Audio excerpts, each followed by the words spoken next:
I do have my best days, I have my in-between days, and I have my worst days in this whole balancing game. But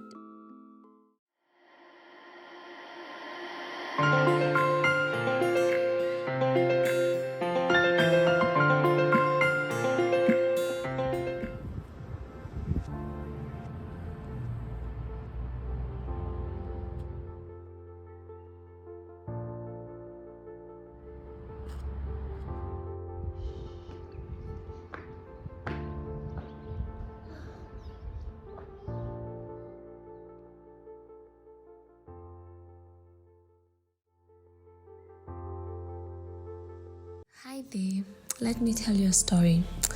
So back in varsity, we had a new auditing lecturer who had just joined us from the corporate world.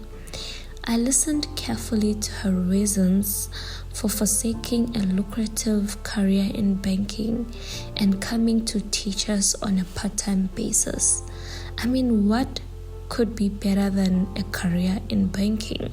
Well, I thought to myself, I thought it was because maybe she had just launched a new business and she just wanted to teach on a part-time basis as a backup for her income.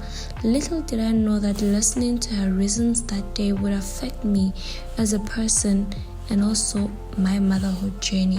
She left corporate because she had just given birth to a second child, and she was really not happy with finding her kids asleep every night when she returned from work. The only thing that she was able to do for her kids at the time was just to give them morning and night kisses in their precious sleep. Her kids wouldn't see her leave the house, they also wouldn't see her coming back. Luckily for her, she was in a position where she could just kiss corporate goodbye instead of her kids and focus on a newly budding part-time lecturing career, which allowed her to make it home by 5 p.m. the latest so that she can be able to mother her kids. Listening to her story, I knew that I am most likely to do the same one day. And trust you me, I almost did. But then the blessing of working from home happened. So here's my story.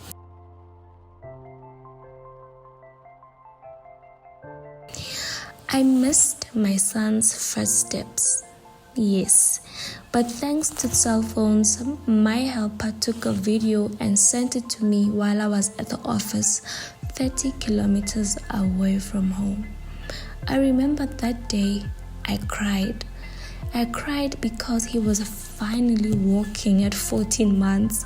He had taken so much time to take his first step. We're even getting impatient with him. But I also cried because I missed these first steps. This was the one milestone that I had been looking forward to since I learned of his coming into the world.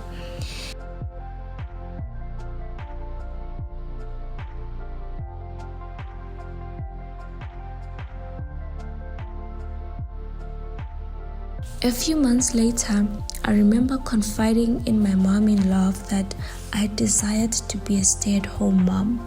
But I also remember thinking to myself how boring it will be for me to be a stay-at-home mom because I really cherish my financial independence. But at the same time, I really wanted to take care of my son full time, So it was just like a cost-benefit analysis for me. I prayed about it and I put it in my journal, and I just trusted that God will make a way for me.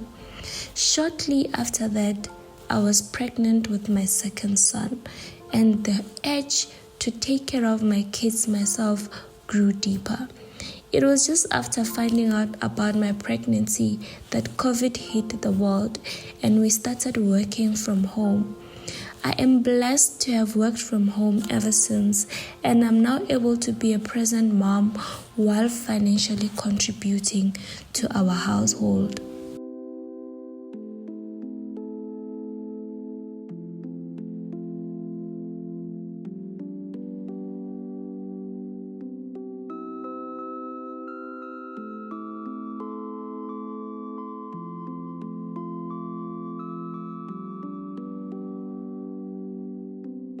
I have days where my house is as clean as the Queen's Palace, and there are those days when it looks like the recycling site. There are days where my kids eat cereal for dinner because I would have used my cooking time to work instead of cooking for them. But for the most part, I really try to plan their meals in advance. I've had days where my kids would get so ill in the middle of the night, forcing us not to sleep. And then the following day, we have to function as if nothing happened in the previous night, sometimes surviving on 2 hours of sleep. And then I've had days where my family engagements would take priority over my work, and that would just mean that I have to communicate with my superiors about my inability to perform that day, but also at the same time, I will need to come back and make up for the lost time, maybe that same night, or wake up very early the following morning.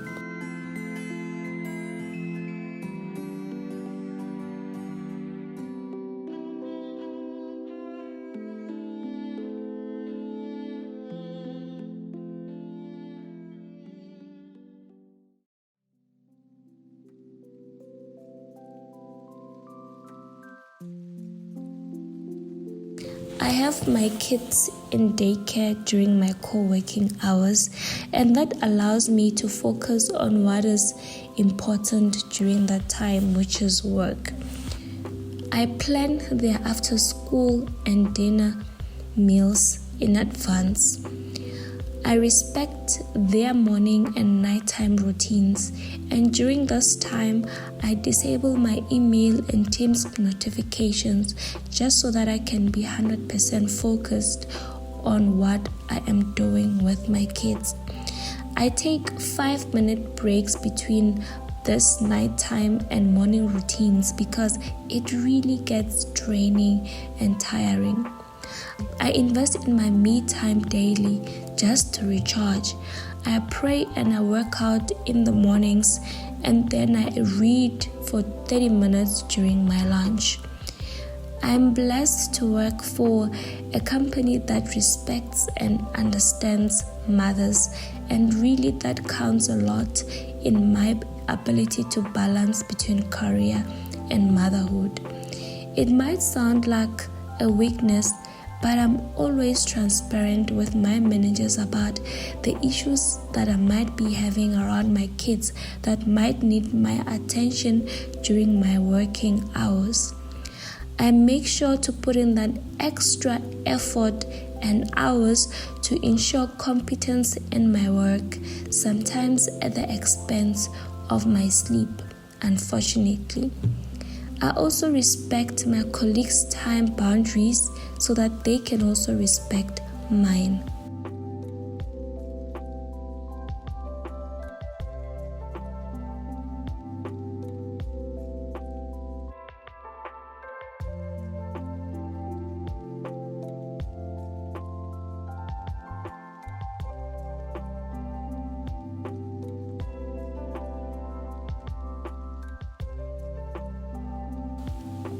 So, in the words of Shonda Rhimes, I would like to leave you with this quote, that if anyone tells you they are doing it all perfectly, they are a liar.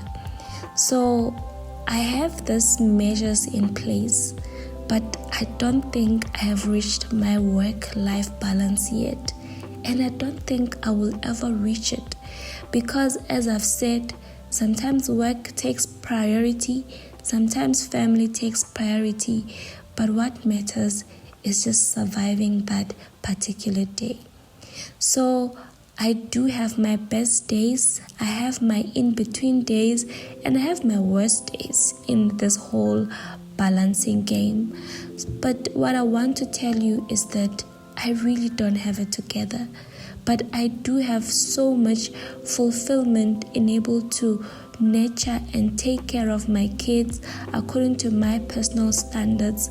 And I also just appreciate the opportunity to take 100 photos and 100 videos a day, watching them grow and being the direct influence over their lives. So guys, thank you so much for watching. See you next time.